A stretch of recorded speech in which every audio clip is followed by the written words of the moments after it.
This guide has been inspected and approved by Luminous. Hey guys, this is Sunsfan and welcome to the official Dota Cinema Guide to Queen of Pain. If you aren't familiar with this hero, you may want to watch the introduction we did for her at the corresponding link. Queen of Pain is an intelligence burst damage hero who can sometimes act as a side carry. Her role can vary, but is certainly able to snowball out of control if given a solid advantage in levels and gold. First, you'll want to level Blink in most cases, since it'll allow you to get away from an early gank with ease. Typically at levels 2 and 3, you'll want to get Shadow Strike. The old build was to get just one level of it, but level 2 of Shadow Strike deals enough damage that the enemy actually has to care about it, as it provides amazing harassment in lane. Because of this odd skilling, in combination with players wanting to max Scream of Pain, you will actually spend the next 4 skill points on that Scream of Pain, which means you won't typically level your ulti, Sonic Wave, until 8. At this point you'll deal some serious damage. From here you'll level your ulti at the normal 11 and 16. Now you want to max out Blink, since the cooldown and range will help quite a bit with moving around. This means leaving levels 3 and 4 of Shadow Strike for last. To start the game, purchase your usual set of health regeneration, meaning tangos and a health pot, to go along with 3 branches for an eventual wand. With your additional gold, get a Mantle of Intelligence, which you can build into a null talisman if you're not farming well, or just sell it if there's no need. If you're mid, which we're assuming, you'll also want to get a bottle as early as possible. Your ability to push lanes and control the runes is very tough to match. Boots of choice for Quap are Power Treads. The stats gain is really important for a hero that gets into the thick of things while dealing lots of burst damage. As long as you can tread switch properly between intelligence and strength, these boots will be your only choice. If you're farming at a ridiculous rate and the game is snowballing in your favor, boots of travel are also something to consider, since you'll be able to farm at every corner of the map. Into the core items for Quap, you have a decent array of choices, all of which hinge on what kind of lineup you're going against. If they have a lot of magic damage, then a BKB is terrific. It doesn't provide any mana regeneration, but hey, it'll keep you alive. A Lincoln Sphere is great for mana regeneration, and will also give you good stats and survivability. Or if you're into the early game damage, then go for Aghanim's Scepter, so you'll be able to spam your ultimate whenever you feel the need. An Orchid of Malevolence is also an excellent choice, if you need to silence a particular enemy that is bothering you. You'll also get great mana regeneration from it, and the extra damage inflicted upon the enemies will synergize nicely with your burst damage mentality. Late game, get a Scythe of Vice. It's amazing. A Shiva's could also be good since you're already in the middle of the action. And then we get to luxury and situational. If you're going for a hard carry type Quap, then it's not unheard of to get an MKB or Desolator for ridiculous right click damage. A Scotty also works nicely with Shadow Strike, basically slowing enemies to a crawl. Also, a Necronomicon is very underrated, as well as the ever forgotten Veil of Discord.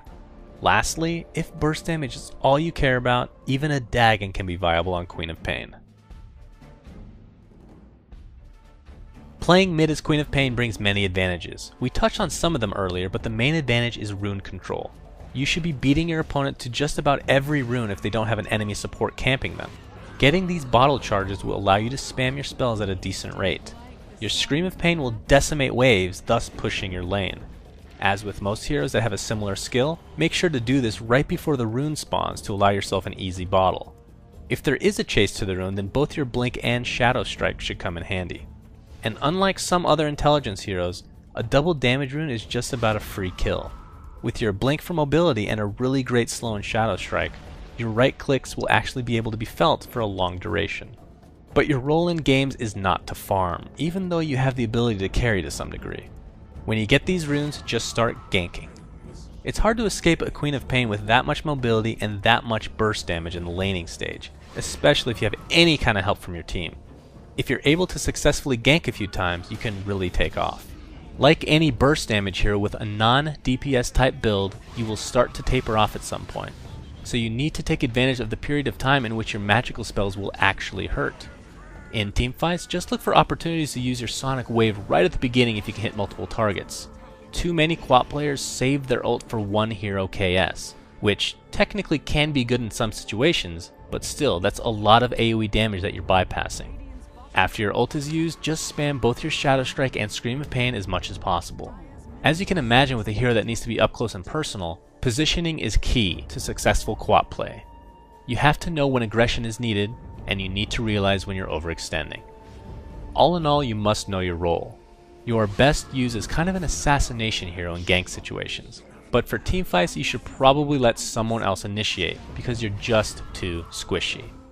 But do not underestimate those picks. Too many times we've seen one quick pickoff from Queen of Pain turn into a one-sided 5v4 teamfight victory. Friends of Queen of Pain would be those that can set up your Sonic Wave for maximum damage. 3 heroes that come to mind would include Enigma with his Black Hole, Void with Chronosphere, and Tide with Ravage. One special mention does have to go to Omni Knight, however, since his Repel will protect you from magical harm when you jump into the fray. Foes of Queen of Pain are heroes that can disable or silence her into oblivion. Some examples include Silencer, who is best against combo type heroes like Quap, Naga with Ensnare, Nyx Assassin with his Blind Initiation and very high burst damage, and Ricky with his Smokescreen and Diffusal Blade combo. One final mention must go out to Storm Spirit, since he can initiate from afar, disable you easily, and follow you wherever you blink. Maybe he's just into goth girls. Thanks for watching, guys, and please remember to subscribe to our YouTube. Also, a big thanks to Flawless and Luminous who helped create this guide. You can check them out at their YouTube channels, which are linked in the video description. Also, be sure to check out our website at dotacinema.com and like us on Facebook at facebook.com/dotacinema.